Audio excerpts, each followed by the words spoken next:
Okay. Which kind of sucks. It's right down. So we are live though. That's the first thing. I think the first thing I said on today's show is which kind of sucks. Sorry about that. Everything's fine. Well, I wondered after yesterday because the opening of the webcast was echoing. Ah! I know. Well, Yesterday sucked. Today sucked for all different kinds of reasons, but nothing to do with the podcast at all. Nothing completely unpodcast related. Well, I got a chance over the last few days because they haven't played it enough to watch the 2015 Rock and Roll Hall of Fame inductions. HBO has it on an endless loop. So if you missed it, don't worry. Just wait 5 minutes and it'll be there again. It was good. I still don't agree with some of the, people that got agree in. with? Who are you? Who don't you agree with, Mike? Because I'm ready to attack. Because I know who you're going to say, and I'm ready. So go ahead. Well, and it's not. No, I mean, okay, I'm not the biggest fan of Joan Jett and the Blackhearts, but that wasn't my problem. And I actually talked this over with somebody who is like the biggest Beatle fan. I don't know whether Ringo Starr individually belongs. I mean, he's acknowledged as part of the Beatles. He doesn't. He plays 3 drums. Right, and Man, you guys are wrong. They went so far out of the way to get like Dave Grohl and the drummer from Green Day and Stuart Copeland and how he was an influence, and I get that, but I don't think Charlie Watts should be in the Rock and Roll Hall of Fame, and he's known as the human metronome because all he's doing is just sitting there, he's just doing this. It's not exactly, Ringo was not exactly a complex drummer. And don't get me wrong, I'm one of the biggest Beatle fans out there, and I love him. I just don't think individually he belonged as a member of the Rock and Roll Hall of Fame. And I'll stick up for Trey Cool because I actually have on my own YouTube, if people go to the Russ Cohen YouTube, besides playing great drums, he does a heck of a guitar solo. Go see his guitar solo. I'd never seen him do it. All of a sudden, like last year when we saw him on tour, he was playing at Penn and little arena there at Penn, which I love. And he just whipped out the guitar and played a solo. It was great. Really? So he's a talented guy. I don't think he gets enough credit. Yeah, I mean, who's gonna disagree? I mean, I'm not. I love the Beatles. I think Ringo is great. But I just don't, I mean, this is the thing. It's like there are bands, and I know we're gonna go into, yes. Yeah, let's go. Let's go to But I will say this before you get into the bands: Zach Starkey's better than Ringo. That's the truth. Yeah, but there are so many bands. Your prog heads are coming out now. Well, I know, but act. This is my problem. I think Eric Clapton is the best guitarist, or one of the best top 5 guitarists of all time, okay? He's in for the Yardbirds, he's in for Cream, and he's in individually. You have somebody inducted three times. That's just because they want them to show up. I don't worry about how many times you're in. To me, once you're in, you're in. Like, it doesn't. Right, exactly. Right. But the thing is, they'll induct some of the Clapton 3 times. I don't know why it's not like a player where you have to go in, like he has to go in as himself, or he has to pick a team. Like players go in as a member of a certain team usually. But yet, Yes is not in there. Jethro Tull is not in there. King Crimson is not in there. I mean, if like the Shirelles are in there in terms of, and I'm just throwing out that name, if they're in there as a founding member of rock, as an influence, then King Crimson should be in there. I don't hold the Rock and Roll Hall of Fame in a very high regard, not because of the Yes thing, because they included disco. It's like, come on, guys. I mean, are you the Rock and Roll Hall of Fame, or now are you like the Grammy Hall of Fame? Right. Yeah. Right. Disco. The problem with rock and roll, the term is just no. Right. And disco, and I'm showing my age here, but disco and hip hop. It's like I don't think hip hop belongs in the Rock and Roll Hall of Fame. If that's the case, let's elect Garth Brooks to the Rock and Roll Hall of Fame. He can do both. Like there's a guy like Lenny Kravitz can do both, right? So if there's a guy that can do both, I put him in. But unless you could do both and you're not playing any rock and roll, like you said, like Garth Brooks, forget it. Right. The problem is it's not like hockey and basketball. It's not like there's these distinguishing characteristics between the two Hall of Fames. You know, it's not like it's tricky. I mean, there are great rock songs by great country stars, and there's great pop songs by great progressive rock bands. And it's like electing Michael Jordan to the Hall of Fame in Cooperstown. That's what it's like to me. Michael Jordan is a great basketball player. Not that bad. I mean, now you're talking about, why don't you, Garth Brooks, you might as well just enter him into like the minor league baseball Hall of Fame because he had 4 at-bats and got a couple of hits for the Mets. Right. So Garth Brooks did a great cover of Kiss's "Hard Luck Woman" on a Kiss tribute album. So that's enough to bridge the gap to put him in the Rock and Roll Hall of Fame. No, of course not. I'm just saying it's like, I get that Public Enemy and Run DMC were influential, but would you put Glenn Campbell in for his work on the White Album? See, I probably would. Yeah, no, probably not. Probably not. Eck, what do you think about that one? Yeah. No, because I mean it's like, in that case it's me. He's like he's a hockey player who played like a couple games of baseball, and it's cool, and he did well at it. But it's like I think you got to classify yourself in some way, shape, or form, unless you're just gonna, or just call this the Music Hall of Fame. Like it's got to be one or the other. It's either right. But I don't. I mean the White Album's awesome stuff, but there's no question that the Ringo Starr thing. Having hung out with musicians like Amy Mann, other people like that in my life, just knowing the amount of Michael Penn, the amount of influence that Ringo Starr had on people.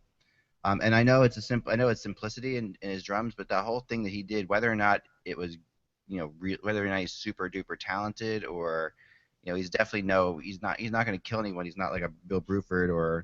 I think I grew up in that era too, right? I watched, the Beatles cartoons. My dad printed posters. I had Beatles posters in my room. They weren't my favorite band. Ringo had a great hairdo. He certainly was a part of a great band, but he was clearly the last most talented guy in that band. And people tell me, and this is truth, I've had people tell me, and I don't know the truth, that Pete Best was actually better than Ringo, and I don't know that. All right, but here's what I've been told, and I've talked to people. I've talked to people who really were close to that situation, and actually really were around the Beatles. And the most interesting conversation I ever had was with a guy named John Roderick, who was in the Western, what do they call it, the Western Hurricanes or something. It was in like one of these 90 Nirvana type bands. He's a really interesting guy, and he knew some of these. He had deep connections, and he always said, and he brought up the most interesting question of all time when it came to Ringo. He said, if you were to sit back and say, the one Beatle of the 4 of them that has the best chance of having a career in music if the Beatles never came along as just an entity in themselves, it was Ringo. Like he was the most likely to go on and actually have. Yeah. And it's but not with the songwriting ability of Lennon. Not a songwriter, but you don't have to be a songwriter in the Hall of Fame. It's like his what he did and what he brought to drums at the time he brought it to drums, the simplification, the fact that he Buddy Rich was better.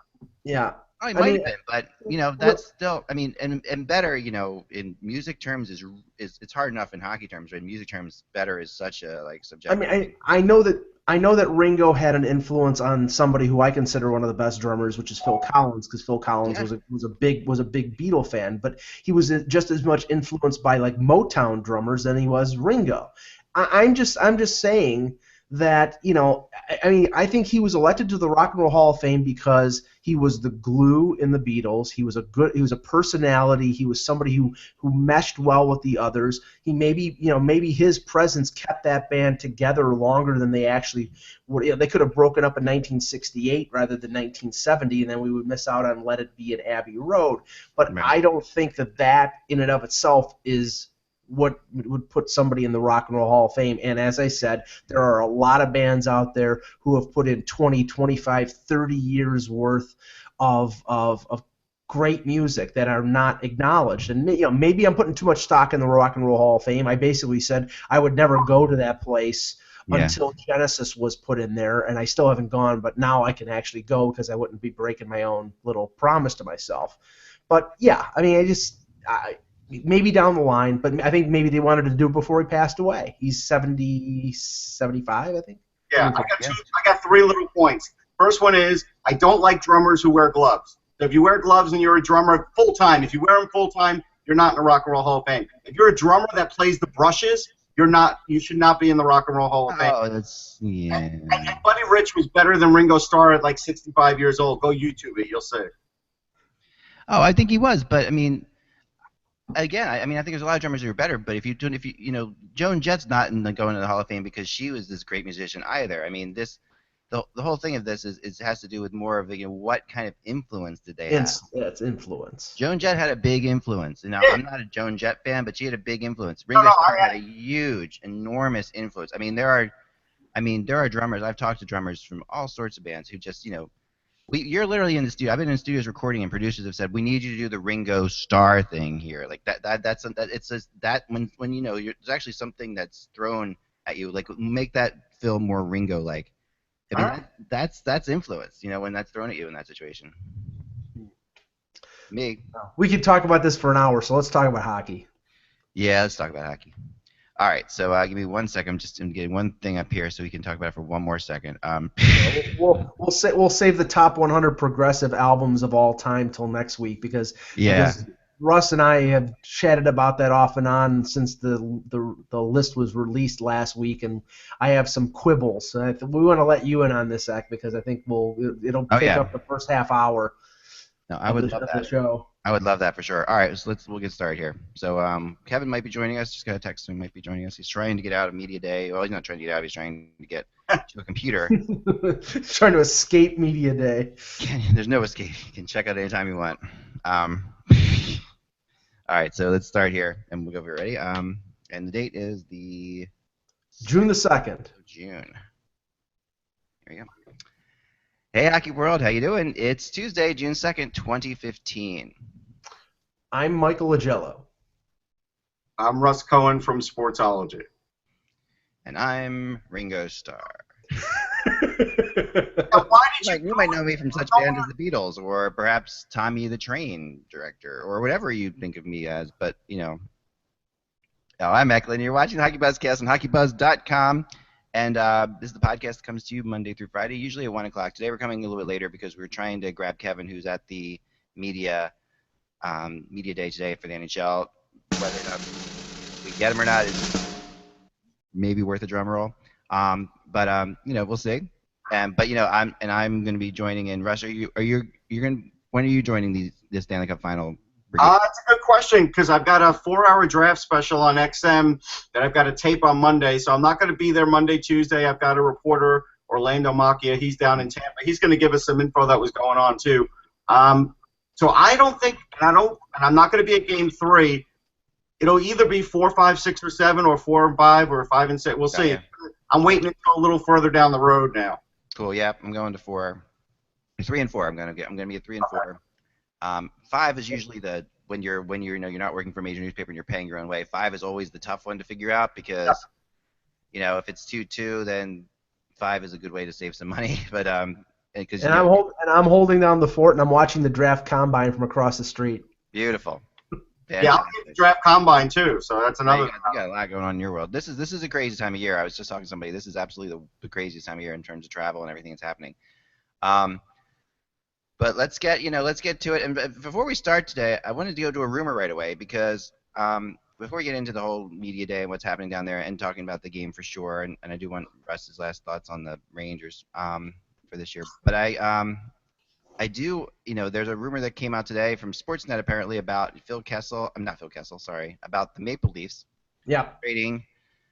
Trading for Semin and the 5th round draft pick. Sounds familiar to me, Mike. Yes, I was gonna mention that to you.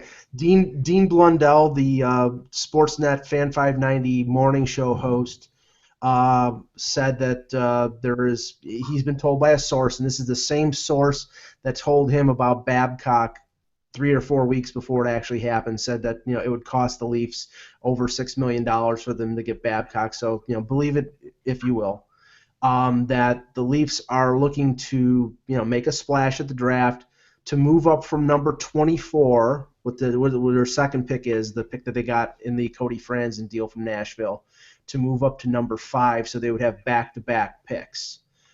In this deal, they would take Semin, 3 years left at $7 million, and potentially another player, and basically tell Ron Francis you can have anybody on our roster over the age of 23. Yeah. I don't Now, like it for either team. I'll be honest. I like it from the point of both teams in one aspect, and I just wrote a blog about this. We know that the Hurricanes are, they're not financially strapped. They're a budget team. Carmanos can spend money if he wants to, but he doesn't really want to. They're on a budget, and you've got so much dead money on that team right now with Cam Ward over $6 million as a UFA at the end of next year. Semin is 3 years at $7 million. Jeff Skinner is still 23 years old, but had concussion problems. He's under contract for 4 more years at 5.7. And they have got to sign Eric Stahl. Eric Stahl is a free agent at the end of next year. So I have a feeling what they want to do is they want to clear Semin's salary so they can re-sign Stahl to a long-term extension. Semin, even if they bought him out, the cap hit would be around $2.3 million for 6 years. So that doesn't give him. It gives him $4.7 million in cap relief. It doesn't give him $7 million in cap relief, and they're probably going to need every dollar of that to sign Stahl to an extension. So, and to further your point on Toronto, Mike, if you want to suck, trading for Alexander Semin is a good idea. Yeah. He's definitely not going to give you anything. I mean, unless you're going to be buying him out, but he's definitely not going to help you. No. Here's what I hate about it. Okay, so from the Carolina perspective, you are now going to trade another potential future guy like a Jeff Skinner who really helped your team when you were going through that up and down thing, just to get rid of his salary, just to keep a guy on board. I hate that idea. And then from Toronto's standpoint, again, you're going to roll the dice on a 4 and a 5, and you're hoping that's your future to take a bad player, and now you're going to have this AHL, NHL team, and what if the 4 and 5 don't pan out for you? Nothing's known in this world. Then all of a sudden you could be looking at an 8-year rebuild. I mean, it's too risky for both, I think. Well, I mean, that's the risk that Toronto apparently is willing to take. I mean, they've already proven over the last 6 months that that under Brendan Shanahan they are willing to flex their financial muscles to advance this rebuild. They did it to sign Babcock to the long-term contract. They did it in terms of retaining salary on trades at the deadline, and they did it with the Clarks and Nathan Horton deal. So I don't think I mean, to me, the next 3 years are going to be a disaster zone. It's going to be develop, and it's going to be finish as low in the standings as possible. So having Alexander Semin, who sat out for a quarter of the season with the Canes and scored 6 goals in 57 games, it doesn't really matter. I mean, if they take him back, then he occupies a roster spot, or if there's some team out there that is willing to roll the dice on him, they could retain 50% of his salary and flip him someplace else for assets. So I mean, that's something that they might be willing to do, but Carolina won't. So I think it's a deal that makes sense for Toronto. I think they would entertain that. I think that there are a few more restrictions. I don't think they'll trade anybody over the age of 23. I don't think that they would want to trade James Van Riemsdyk. I think they would definitely trade Kessel. I think they would trade Lupul or Bozak or Phaneuf. Well, my trade when I'm back on the 3rd of May, when I was first told about this thing, is right here. So and what I was told at the time was Kessel, Kadri, and a 3rd for Semin and Carolina's first pick. So you've got almost 3,000 private messages. You better get to it. I do. I know. I'm planning on doing that this evening, Raz. Okay. All right. Good. Sorry, in his spare time. Just saying, I do get too many private messages, but that's like yeah, for sure. That's how I heard it going down. And I don't think Carolina is in this draft particularly is willing to trade out of the first round. So maybe the 24 pick is the compromise, but maybe they don't get that second player. I mean, that's where it makes a little bit of sense. I just think with Toronto, and see, this is the thing. A lot of people don't think that the Leafs, and until I'm proven wrong, I'm going to stick with what I believe in. I think the Leafs are going to be purposely bad for the next couple years. I think they're going to go down this road.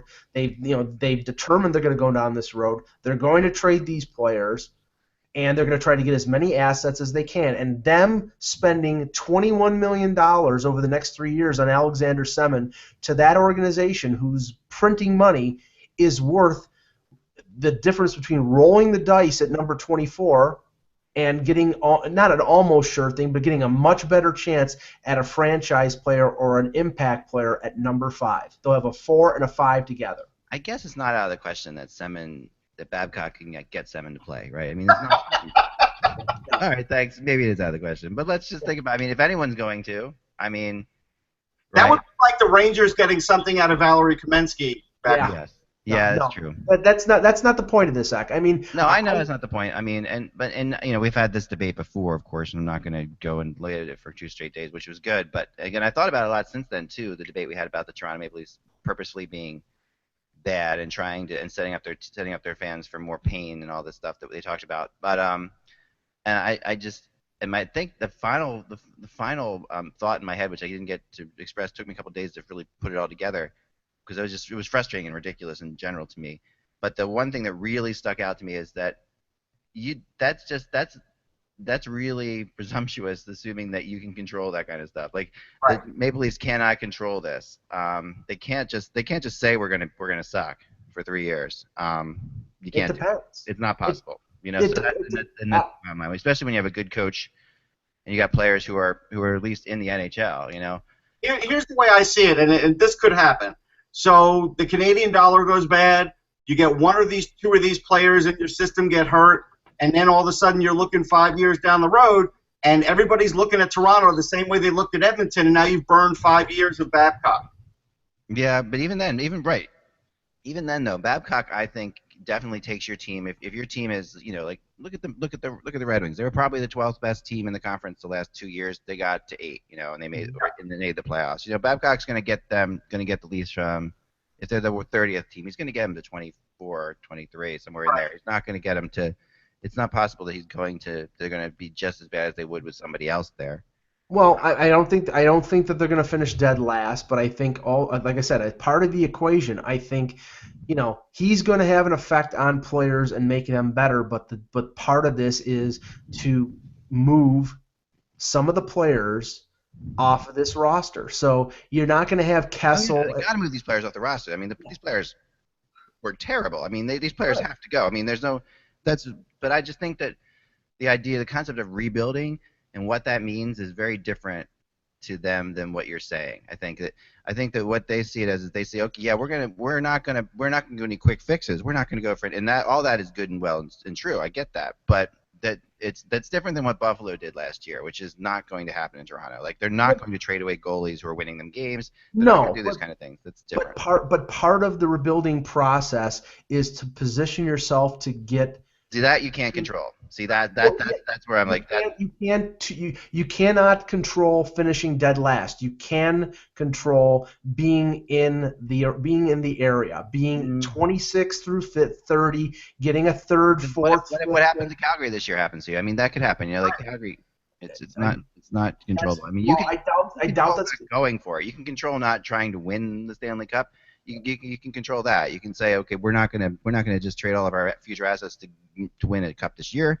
You can control that, but you can't control finishing last like that, or even finishing in the bottom 10. You can't really. I don't think you can. And that's what I'm saying. I'm saying that they're gonna try to control being in the lower 6. And I think that's gonna frustrate the hell out of them and Leafs fans because I don't think they're gonna be able to. I mean, I appreciate a rebuild as much as anybody based on what I do for a living, but at the end of the day, I have a feeling they are trying a quick fix rebuild, and if they get 3 or 4 picks in the first round of this draft, and then they give it a couple of years, they're going to say, okay, to themselves. They won't say it to the public. All right, we think we're ready, and they're probably going to still rush kids at the end of the. I don't think they're going to rush kids, but I mean the prospect of them getting say for example, Arizona takes Strome at 3, and the number 4 and 5 pick ends up being Hanifin and Marner. I don't think Hanifin and Marner are playing in Toronto for 2 years, at least. Well, I don't know about that, Russ. Do you think? I think both those guys are going to be. No, I think Hanifin would probably push it after a year. and Marner might push it after a year or two. He just needs to build himself up a little bit. Although we've seen guys come in skinny too, so it's possible that either one can make it. But I don't think Marner would make it. I think Hannafin would be close and be a year away.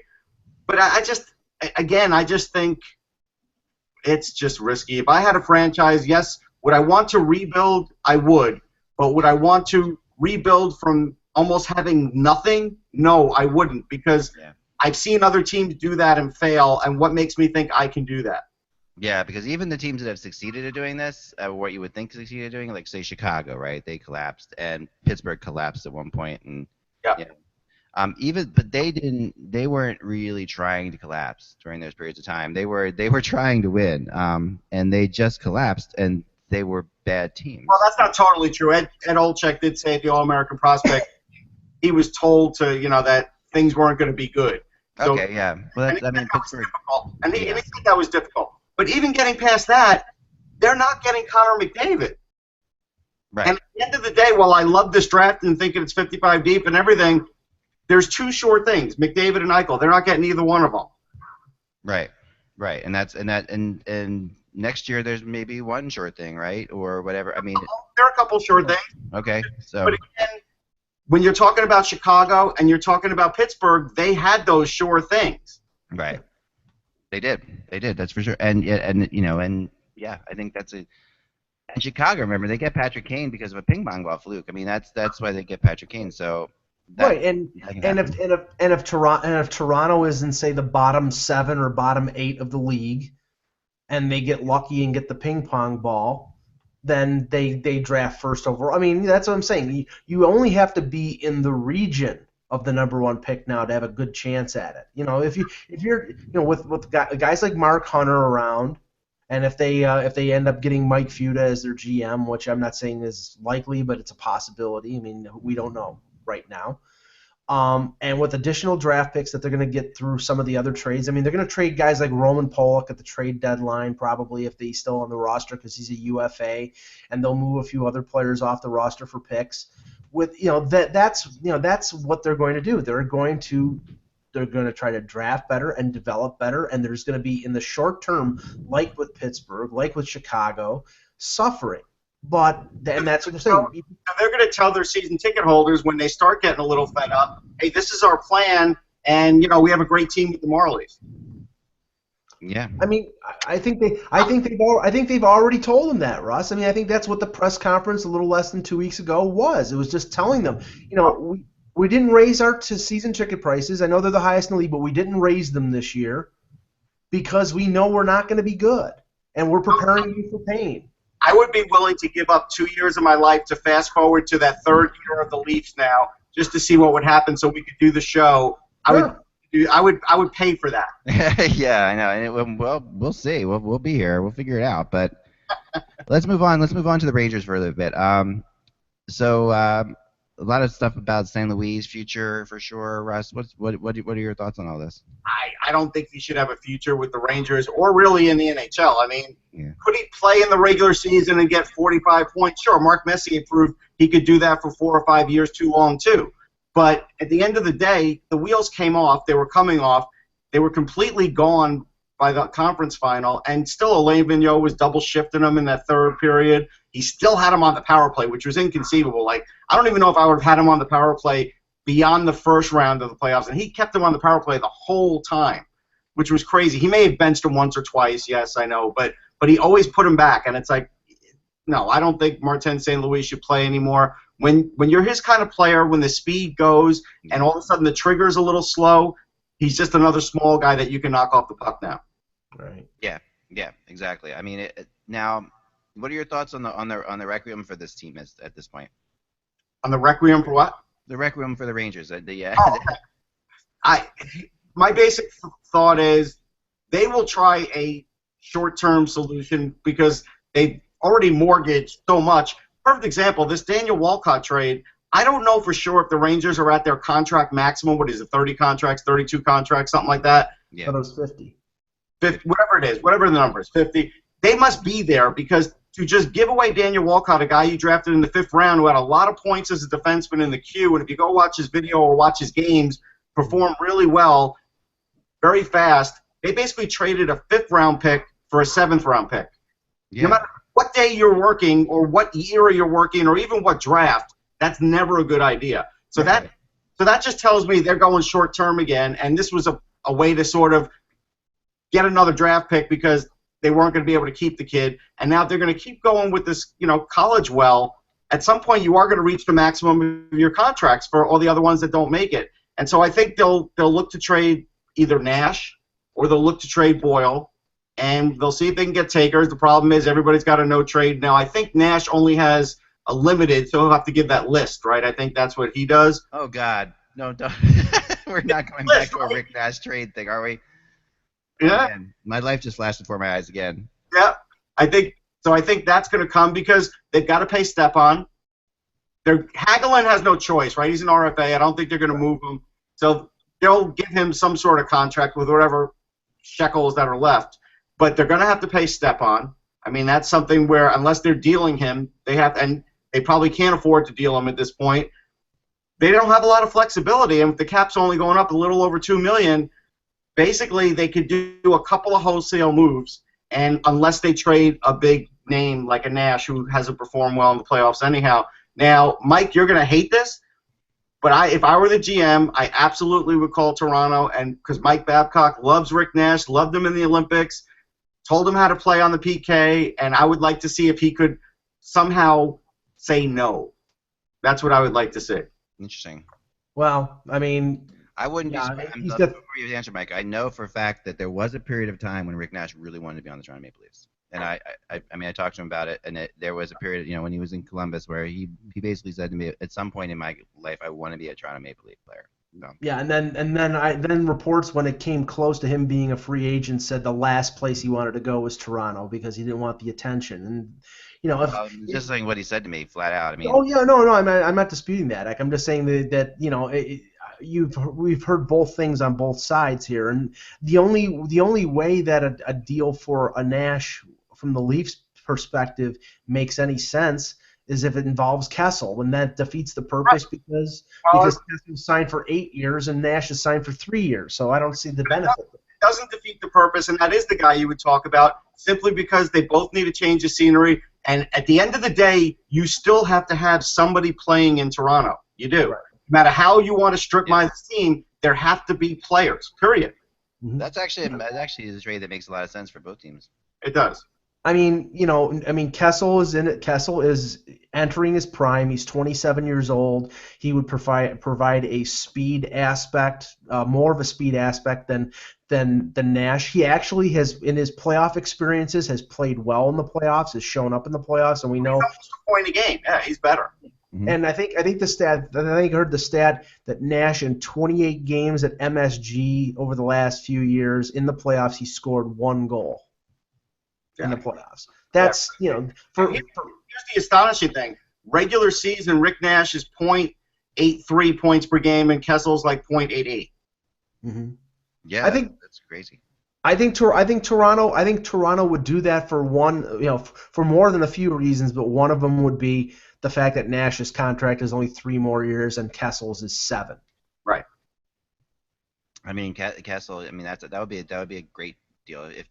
Now, who's going to pull off that trade, though? That's the question. I mean, is Glenn Sather? You're up there for Game 7, Russ. Yeah, you don't get any feel for it. And now, if he was already trading draft picks, it doesn't look good that Jeff Gordon's going to get the job anytime soon.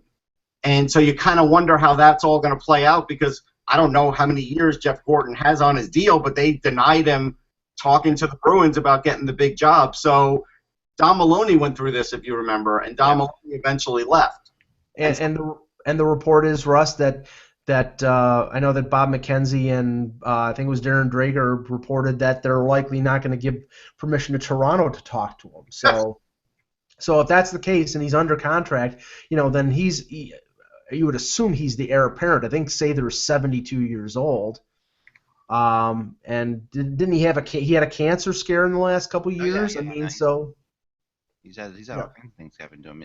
Yeah, and there are a lot of people who do believe that he was stepping down at the end of this year because of what, right. Because of that. But I think him actually stepping down is another thing altogether, though, basically.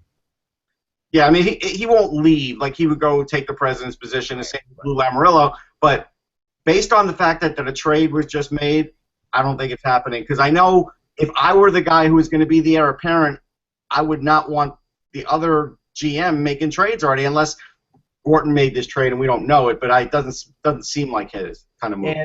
And for the hope of Rangers fans for them to make big changes, say they're being in the GM's chair, is probably a good thing, because I think he's more prone, based on what he did last year, signing Boyle and making other deals, that he's not afraid to pull off something big. So no, but like when I was saying it would have been nice for the Rangers to trade into this draft, I meant the first round, not the 7th. And the fact that they have 5 picks in a great draft, it's not a lot of picks. It's just not. It isn't, and they they've mortgaged their future, but they've gotten players that are young, and it's not as bad as some of the others say their mortgages of futures that we've seen. Well, but it's starting to get costlier. Like, if you look at Chicago, I heard Stan Bowman talking today from the event, from Media Day, and he was saying, hey, Tervainen stepped up. We've got other young guys who have stepped up. Plus, they've got Mark McNeil in the minors. They've got Ryan Hartman. They'll probably be on the team next year with the cap issues.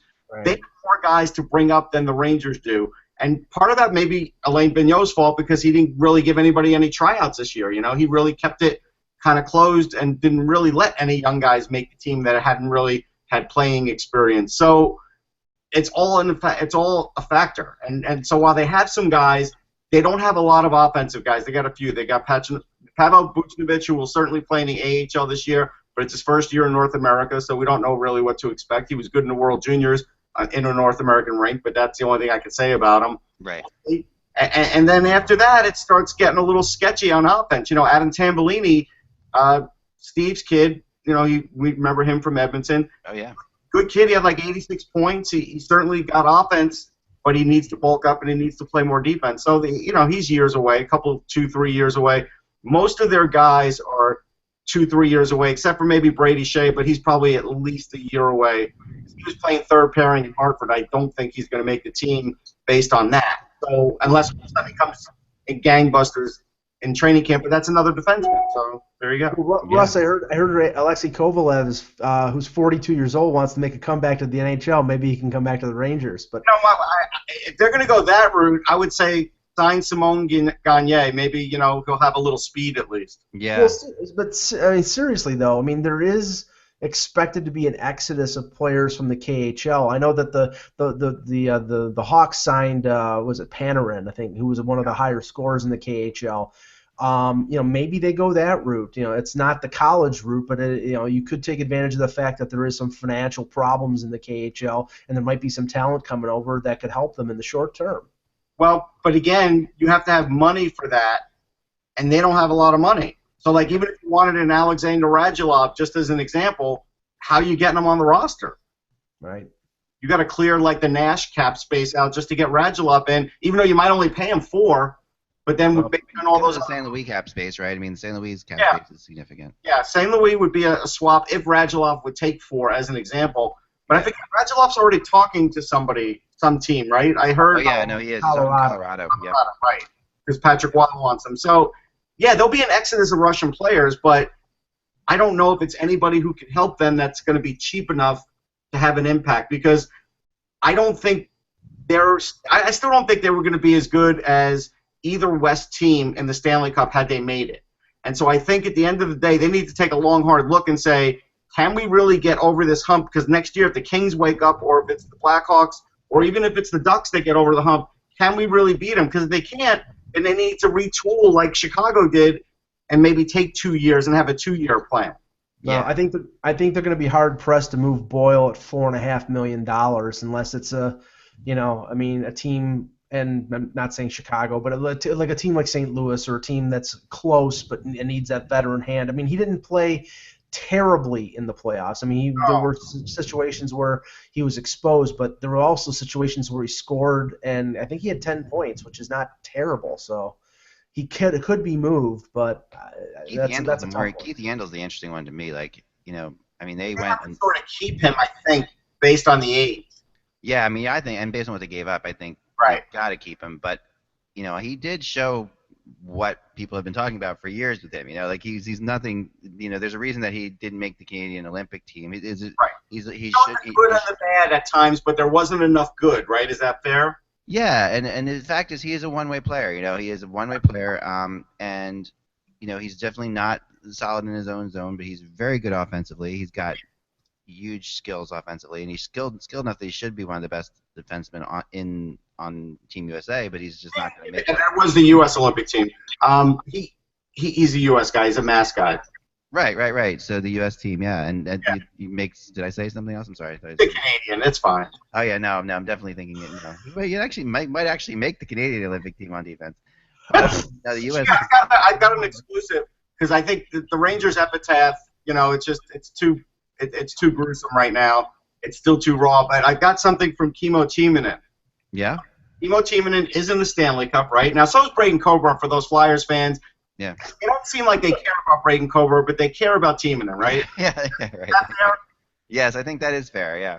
Okay, and so Timonen's really happy to be there, and said he wishes he was 10 years younger. Yeah. That's kind of sad, right? Because he knows he's not going to play a lot, and this team's his number one concern. But my guy Orlando down there said he's very realistic about where he stands in his career, even if he does get a cup ring. So, in a way, I feel bad for him. Yeah.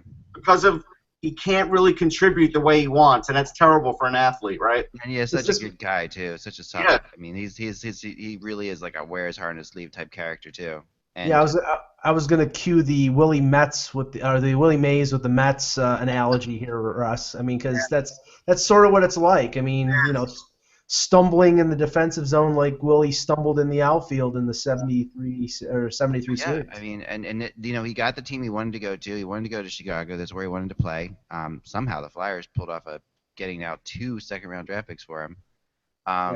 There's an APB out for Ron Hextall for first-degree robbery on that deal. But I think at the end of the day, Kimmo is such a good guy. I mean, it's hard not to pull for Kimmo to win because he's just one of those guys that just has played in the league for such a long time. Came close with the Flyers in 2010. So I do have some line updates if you want those. Yeah. What's going on? So for Chicago, Marcus Kruger was skating with Shaw and Desjardins. So it seems like he's going to play, even though we know he had an injury. And so that's one thing. Teravainen was playing on the wing in practice, so it seems like they'll put him in too, and he'll be in there on the wing. That's the way it was looking in practice. Jonathan Drouin on the Tampa side was practicing the PK. And so that tells me, and I'm reading into this, I get it, but that tells me that Cooper's still sort of playing hardline with him, like, show me something defensively, kid, and maybe I'll put you in. Right. And so I think there's still some hope for Jonathan Drouin, especially if Tampa falls down in this series and they're looking for a spark. Yeah, he's definitely a spark. I mean, they're looking for a spark, and Russ, not to be cynical here, but they're also looking to sell him. I mean, to promote him a little bit, to say, okay, he played in the Stanley Cup final, he's a 3rd pick overall, he's got a lot of skill, maybe he shows something, maybe he intrigues somebody, so they move him at the draft. Because, I mean, I can't believe the guy was picked 3rd pick overall with the talent that he's got couldn't break into their lineup over, Cedric Paquette or. Yeah, I think this is the coaching thing because Cooper said you have to be able to play both sides of the puck to play on my team, right? Yeah, that's definitely what's going on. And I think Steve Yzerman likes Drouin, and I think he's done the right things with him to date. And so I think Steve Yzerman is, like any good boss, he's giving Cooper just enough rope to hang himself. Yeah. And if all of a sudden you see Game 3 and Tampa's down and Paquette's not doing anything, if he's taking more selfies by the pool, you might see Steve Yzerman talk to John Cooper and say, put Drouin in. Yeah. No, I think so too. And it's one of those. He obviously there's definitely some conflict there between him and the coach. Like I said, I heard a couple times this year that he was available if you wanted to pay the price for him, which was surprising because I mean there were so many great players in that draft that they didn't take, that they could have taken. And the other thing is, I don't know if this will bear out in the first couple games of the series, but I mean, if I were John Cooper, I would put Drew Anderson because throughout the Rangers series they went with 11 forwards and 7 defensemen. I would think that you go back to 12-6 and sit Schuster because Schuster is a 6'8" pylon. I mean, I thought he was clearly the worst defenseman for the Lightning. I thought Nesterov played pretty well for a guy who's not exactly large of stature, but speed wise and offensively played pretty good. But Schuster, he's 6'8" and he's imposing, but I thought he got walked around by the Rangers at times. No, he did. There's no doubt he was a pylon a little bit. I could see that change being made. I could. Now, the other things that sort of occurred in practice, both practices were pretty easy. Like, they basically weren't going to tax their guys knowing that the Cup's coming up. But Tampa did put everybody out there. Like, even the Mestikov was out there. Nobody's wearing any different color jerseys. They let everybody skate just in case. So, you know how it is in the Cup and Black Aces. You know, we might see a few. So that's something. I heard Stan Bowman talking, and, when we talk about a team, let's say the Rangers, right? And you were telling me we were talking about prospects. Bowman was asked directly about the salary cap next year, and his answer was amazing because he was like, look, we are going to have changes. There's no question about it. But we've been there before. And he goes, I don't mind putting new blood in the system, and I hope they look at this team and want to win and say, hey, this is, they look at basically they have a bunch of winners, so that's going to ignite whoever they bring in. And then he also said, but you have to have your young players step up and perform. And they do get, look, guys like Saad, guys like Teravainen, these are young players that are coming through where, like a team like the Rangers, Miller didn't totally come through. And so you kind of, that's the player development model, that's the whole system. And so the Chicago system is really as good as the Kings in the sense that they're not hurting down below. No, and prospects they've got, and of course, as much as coaching and system and all matters and is incredibly important, nothing beats having Taves, Hossa, and Kane. Yes, he has that core, and that's a big thing. And you're right. That's an incredible magnet. All right, you're an unrestricted free agent like Mike Riley, the defenseman who's going to test the market before August, who won't sign with Columbus. Right. And you have the opportunity to sign an entry-level deal anywhere. If you have a chance to go to the Blackhawks and play in the Stanley Cup final within 2 years, does that outweigh playing 20 minutes a night for a team that's at the bottom of the standings like an Arizona or a Toronto, or going back home and playing for Minnesota? To me, there's that factor, and there's also the Brad Richards factor, a veteran guy who's a free agent who comes back for less money to try to win. I'm sure that Bowman is going to be on the lookout for somebody who will take, Richards took $2 million bucks for 1 year. I'm sure there are going to be a few guys out there that would take less money on a short-term deal to sell their wares and go to Chicago for a year. And I think that's what they're going to do. And I think Richards will look to stay in New York and try and go with the Islanders because he lives in the Hamptons full time now. Yeah, that's what I heard too. So that's something where I could see that happening because the Islanders are definitely going to look for a veteran, and I think they would go for someone like Richards, and then Richards would be happy, they'd be happy. And I think you're right. I think that's what the Hawks would look to do is get a little younger with that veteran spot and maybe get a guy who's like 32, 33 instead of like 37. Right. Yeah, they've got all they need right now, and they can lose players. This team is not going to suffer as much as I thought the 2010 team was going to suffer. I know. And that team came back in 2 years and won the Cup again. So. And they've got assets to trade. Aranta's going to get traded. Somebody's going to want him as a backup. Again, look at a situation. Let's say the Rangers got a deal they couldn't turn down for Cam Talbot. Skapski just had labrum surgery on his hip. Would they trade for Aranta just to have a backup? They might, because it might not be that big of a price. Well, Russ, I wanted to ask you about that because I saw some speculation coming out of Edmonton that they were interested in Talbot, and they have a second first-round pick from Pittsburgh's first-round pick from the deal for Perron. Do you think the Rangers are going to get a first-round pick for Cam Talbot? I've been talking to some people, and I think we know the fans overvalue him. We know that he's a good goalie, and he exceeded what I thought he could do with that winning streak. But again, I don't think GMs are fooled with the track record of a player, and in recent years, you do have to do it more than once. And I think to give up a first-round pick, they've been there before, and I don't think Edmonton can make another mistake with goaltending. And I'm not saying Talbot's a mistake, but I think for a first-rounder, I don't think they would do it. Yeah, but in the Edmonton situation, he's going down the same road once again. Scrivens, fast, a 1B behind a really good number one that never has a chance to play. If they're giving up a third-round pick for him, fine. If you're giving up a first-round pick, not a chance. Right. I mean, but I have a feeling that Sather is probably going to try to sell high on Talbot because he had that year. I just don't know how many teams out there are willing to roll the dice to think that a 27-year-old Cam Talbot is a number one goaltender in the NHL. Look at the defense he played behind. Well, he was good, but at the same time, the Rangers were really playing well when he was there too. It was kind of a combination. They were scoring a lot of goals and.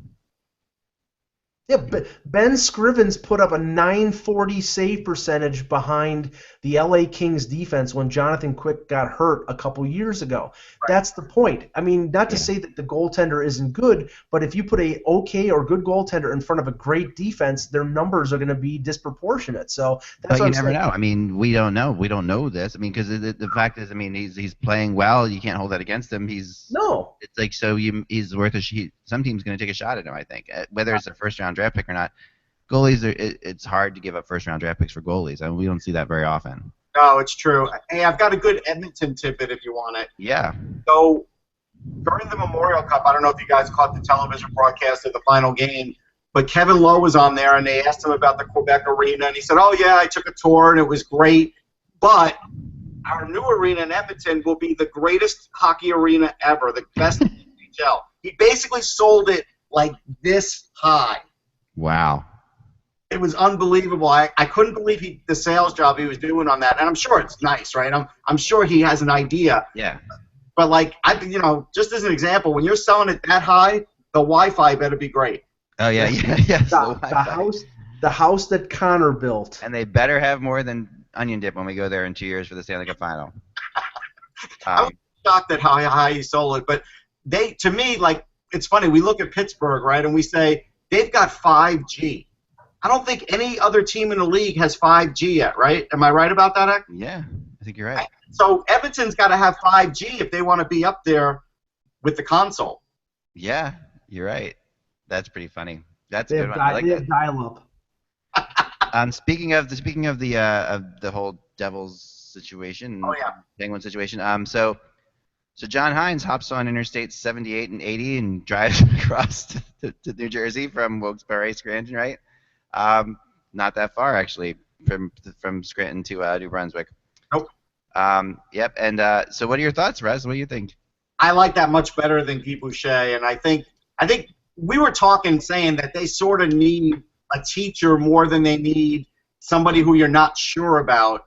And I think they made the right decision. I think Shiro has made the right deal to get a coach that could sort of grow with them. And they have some pieces there, but they don't have everything. And this is a guy that the one thing that's good about getting an AHL coach, and we saw Cooper do this with Tyler Johnson and some of the other guys, he gets to see some of these guys at the AHL level full time. Yeah. He might be able to get a few of them in deals, and they might become pretty good players pretty quickly. And so that's something where teams might be willing to part with certain players, and he's got the inside track on how good some of these players are. And I'm not saying even in Pittsburgh. I'm saying for teams he's faced, too. Right. Oh, yeah. No, I mean, to me, this is the end of, and not to say it's the end of the Lou Lamoriello influence on the Devils, because I would never say that. But I also think this is the end of the patchwork, let's sign Scott Gomez, Dinas Zubris, bringing in Marty Havlat, sign Ryan Clough. I think that they're going to draft. They're going to let, if David Conti is still running the show there, they're going to draft and let him develop. They got some good young players like Severson, who's going to probably be a pretty good NHL defenseman. They're going to have a high pick in this draft. Got him in the second round, and that's why I always tell people that draft. I literally wrote I thought he was the steal of the draft, and you see how quickly he's gotten to the NHL. So at least I got that one right. But they can do that. Conti can do that. Mm-hmm. And I also think that, the bringing in the Jagers and bringing in the Havlats, that really stunted the growth of guys like Henrique, guys like Travis Zajac. They never got a chance to really lead. They were always secondary because they always brought in these veterans. And now under a guy like Hines, maybe he'll put those guys into primary roles and bring up young guys and have the team. It probably take a couple years. It's a rebuild, but they're starting off. It's sort of like Toronto. They have a goalie. And they have a goal. Right. Well, I see that's the thing. Toronto has a goalie, but they're not going to have a goalie because they're going to trade these guys or one or two of them. But they have a goalie that could be a top 10 goalie in the league. Yeah. Right. He's only 40 years old. He's only 15 years older than Patrick Elias, who's on his team. Yeah. Only 15 months older. So that's it's good to see younger coaches coming in, and I agree he can grow with them for sure. And Ray Shero knows him inside out. So the only thing is Detroit hasn't named their coach, even though we all know who it's going to be, but they haven't gone through the formality.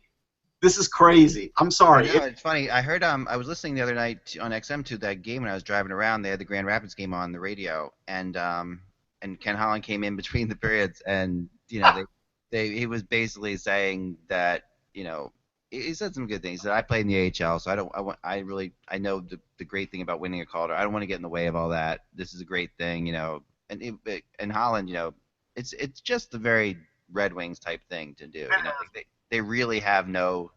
Holland is very relaxed about this kind of stuff. Doesn't feel any pressure to name this guy as coach, and he knows because it's obvious he's the coach, and he said, so yeah, he definitely would be a top candidate. Just like that. And it's funny. It's like, so who else would be? And this is Grand Rapids' announcer, so they're getting paid by the Red Wings too. So no one's asking him any hardball questions. Now, is Holland going to drive him back from Grand Rapids, or is he going to go through that again? Yeah, it's got to be something like that, right? Because it's like it's only. I mean, the coaches, and they interviewed the coach too, and he wouldn't comment on it. So it's all just. It's funny. It's the worst kept secret in the world. I give it to Holland though. I respect the fact that he's doing it this way because I think it's kind of cool. Like I've never seen this happen though. Have you? No. Yeah, I've never seen it happen like this.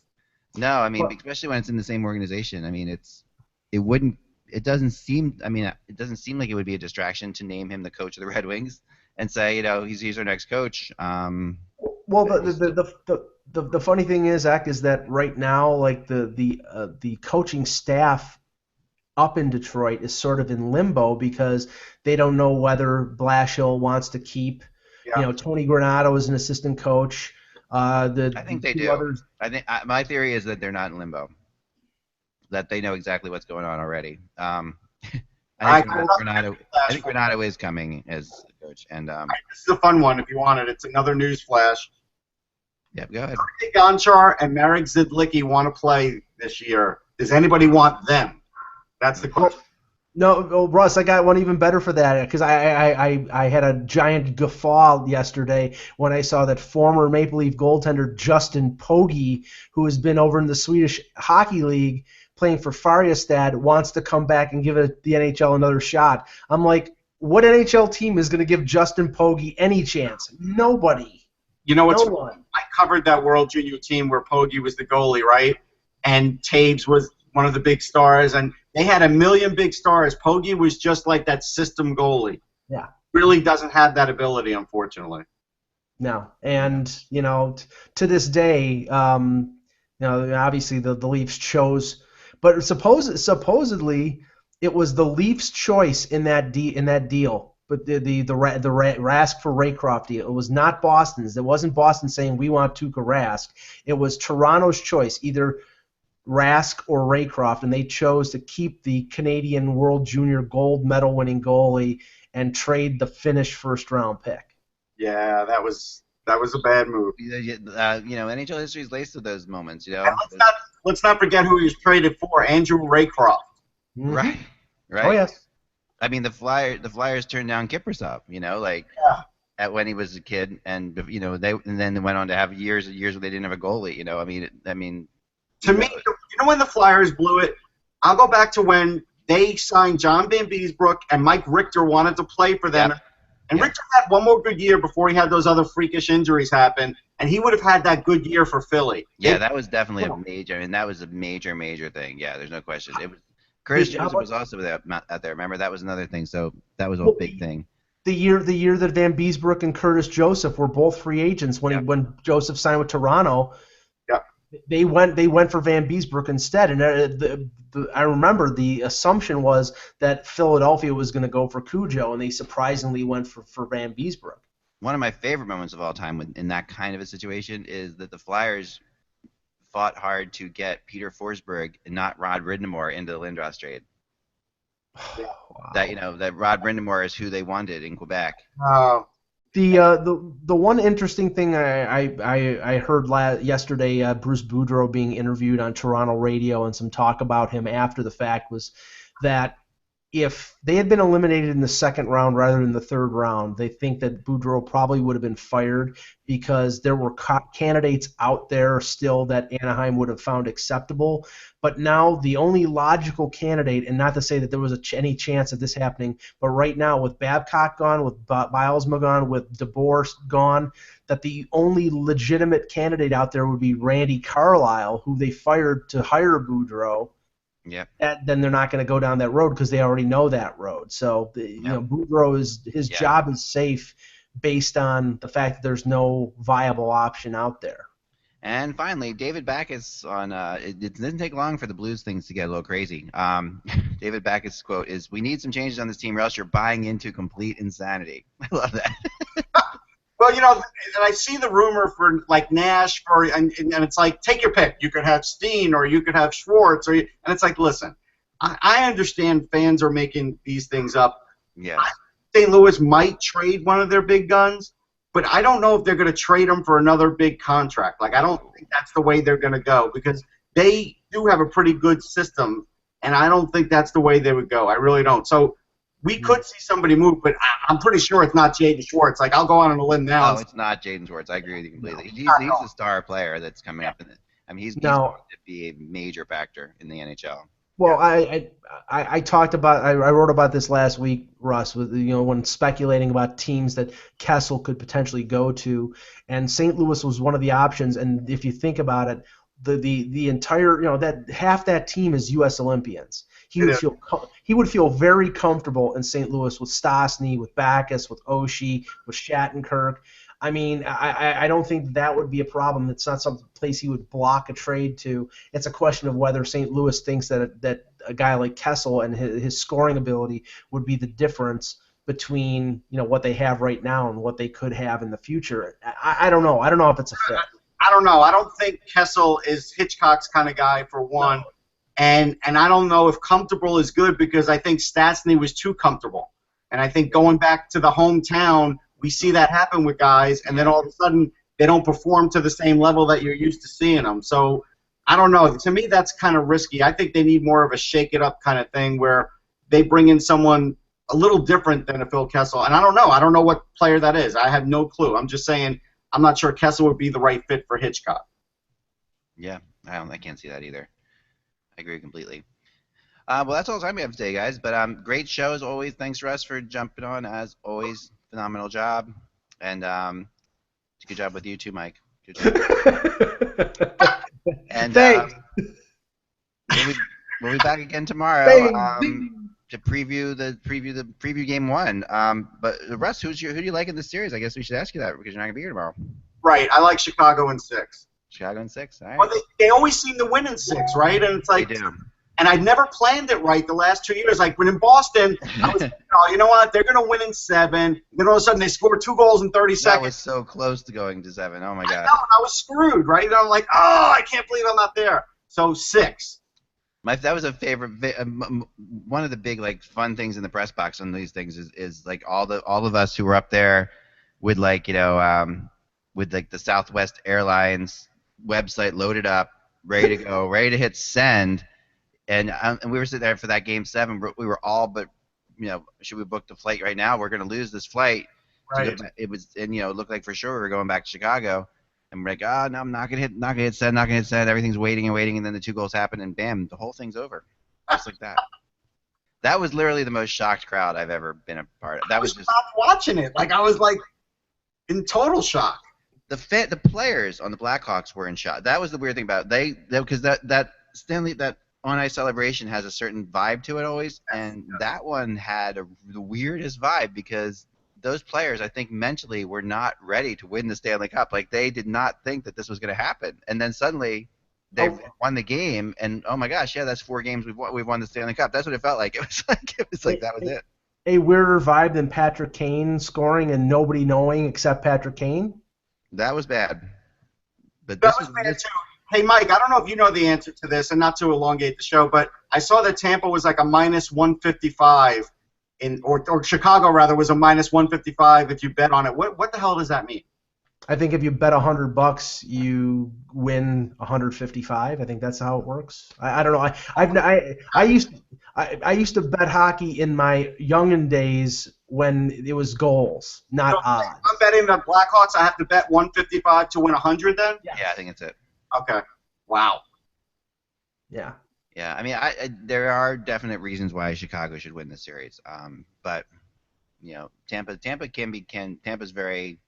Hey, they're good. I mean, they're very good and they're very random. And that's the thing about Tampa. The weird thing about them is that we haven't had a loose cannon team in the Stanley Cup Finals for a while. Like it seems like you always knew what we were going to get with most of these teams. Like even the Rangers last year, you knew the Kings were winning. You did. You knew the Kings were going to win, but the Rangers you knew would give a fight, and Lundqvist was there. Right. This is one of those things that Tampa could just like. Somebody really put it really well. I think it was Joe Thistle on XM the other day who compared this to like the last Islanders Stanley Cup that they beat the Oilers, and he's like, this feels like Chicago's those Islanders and Tampa's the Oilers, where this is a team that's Chicago's still going to be able to beat this team, but this Tampa Bay Lightning this is the beginning of something. It could be, but you know what? And if that's the case, Tampa has to win Game 1 because if they don't, they're in big trouble. Right. Yeah. That puts Corey Crawford in the role of Billy Smith. Does that mean he tapes his goalie stick halfway down? Yeah, right. No, nope. No, I know, and kill people. Billy Smith was, oh my gosh. Oh yeah, he used to hatchet people. What a dirty goalie. All right, guys. Remember, without the buzz, it's just hockey. We will see you tomorrow.